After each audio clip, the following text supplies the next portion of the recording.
So hello friends, I am shooting this video because I have got the walnut which resembles little bit with the human brain design. So you can see here the hemispheres like a pattern here, and the sulca gyri like pattern, and here is the middle frontal brain, the frontal brain, midbrain, hindbrain, and this is also looking like a pituitary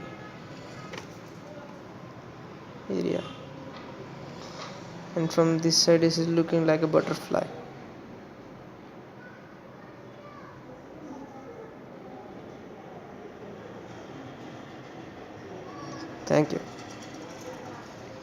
Thank you to watch.